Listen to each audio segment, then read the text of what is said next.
Hi everyone, this is Jim. Welcome to this Blitz chess postmortem video. This is a postmortem of my Blitz chess game number 119, where I played the Sicilian defense and we got into the Canal-Sokolsky line. So let's check it out. E4, C5, knight F3, D6. So that's the Sicilian.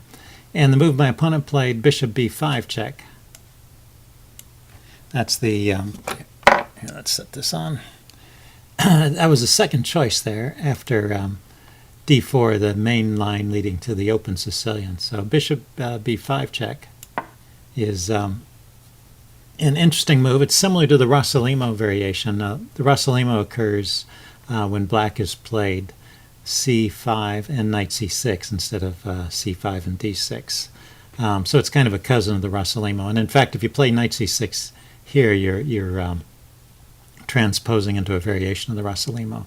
But this is a different line called the Canal-Sokolsky attack.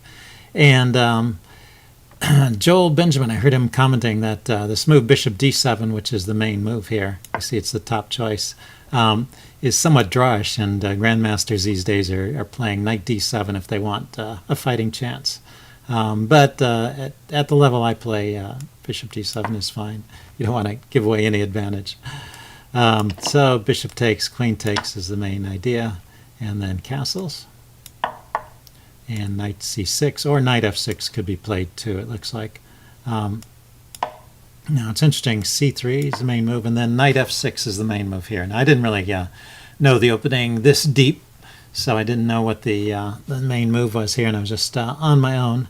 Knight f6 is one of those moves I wouldn't think to play usually. What happens? Here, let's take a look at it. New variation. What happens if he just pushes the pawn here? I guess he doesn't do that. He just loses the pawn. Okay.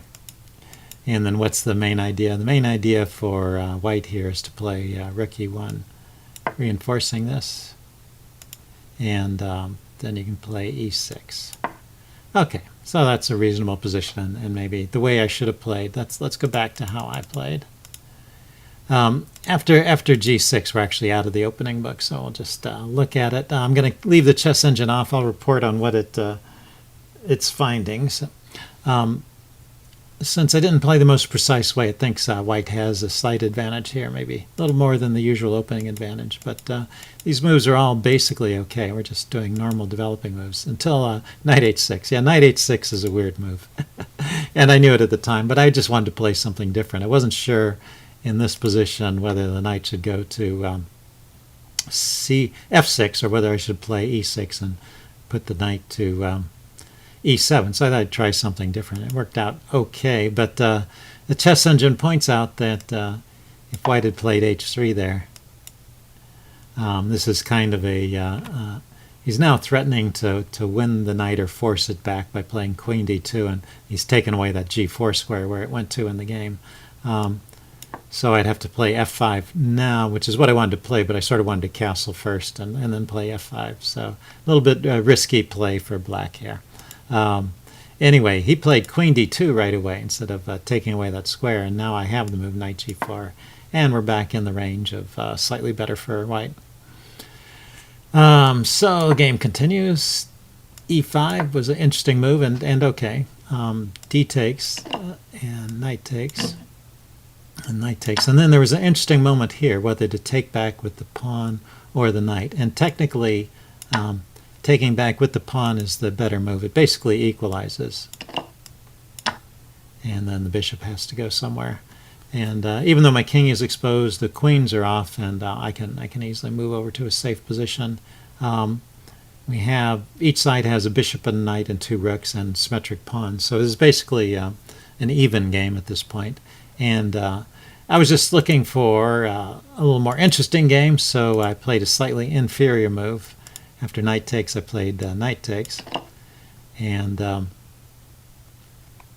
game continues with a slight edge for white. So let's move forward a few moves. I castle, which is one of the ideas, rook f to d1, going after the weak e pawn. Sorry. Did that wrong. He played rook f d1. Yep. So I played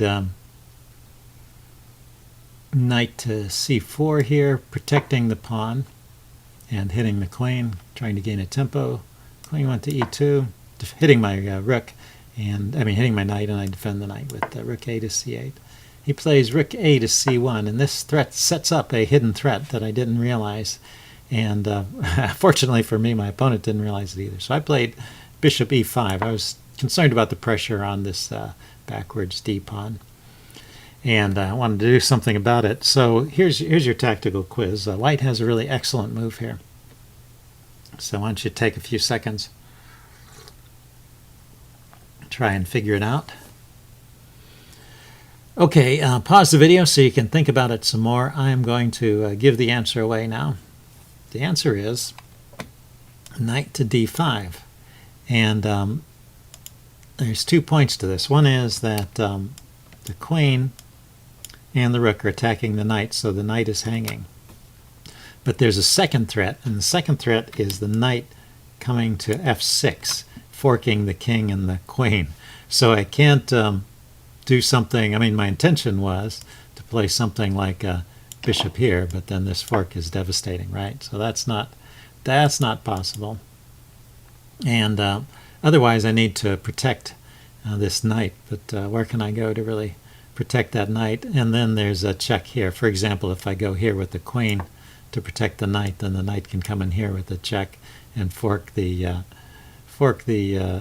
king and the rook. So this is all bad. And let's see, I could try moving the knight, I suppose, but if I move the knight, he can take the bishop. Say, for example, knight here, he can take the knight and then take the bishop, taking advantage of that fork. So no matter what happens, I'm in big trouble there after knight d5. So fortunately for me, he didn't see that, and he played bishop takes, allowing me to play knight takes and getting myself out of trouble. And he went f4 to attack the knight, and I went back to the c4 square, and knight d5 is still a threat here. Again, the idea is to threaten to come to f6 and at the same time threaten to take my knight on c4. So very lucky for me, my opponent didn't spot that. He played b3, chasing my knight away, and e5. And this is still good for white. He's getting some pressure on this pawn. I play rook c6 to defend it. And now here he just liquidates, and it's probably not the best move. That allows me to get back to more or less an even position. Knight to e4 here would have been one way to continue to put pressure on the pawn and once again threaten this knight f6 check. So he kept missing that idea. He took the pawn, and so I was able to take back with the rook, and we had an exchange here, and this position is pretty much even, except that my opponent blunders here on the next move. So he plays rook d1. So if you haven't seen the game and you want to cover up the screen and guess the tactic here, you can. I'm going to give the tactic away now. It is queen c5 check, which actually spotted during the game, so this is what was played. And then I grabbed the knight. And I'm just winning from this point on, although I didn't necessarily win in the most efficient way, but this play was played pretty well. I need to get my knight back in the game, and so bring my queen back to allow my knight to come in somehow. He plays G, HG, queen to e5, getting on this nice diagonal. Now I bring my rook to e8 to chase his queen away, and then knight to d5, finally trying to get my knight back in the game, hitting his queen. And so I went to queen to d4, and knight to e3, ganging up on the g2 pawn there. He plays rook g1. Now knight back to f5, finally getting the knight to a place where it's anchored, and also gaining a tempo on the queen. So the queen grabbed a pawn over here. There's not a whole lot. I mean, it's maybe not the best move, but there's not a whole lot white can do anyway. I get my rook here to the 7th rank. Plays his check. Comes out to f4. And I grab this pawn. And the various tactics on like knight to g3 I was thinking about if there was a way to get a rook over here or a queen over here. That would be checkmate, but his queen's guarding that square, and so the various tactics here just weren't working out. So I just started grabbing pawns. But this allows my queen to come in too, so this has some point. So he plays b4 here.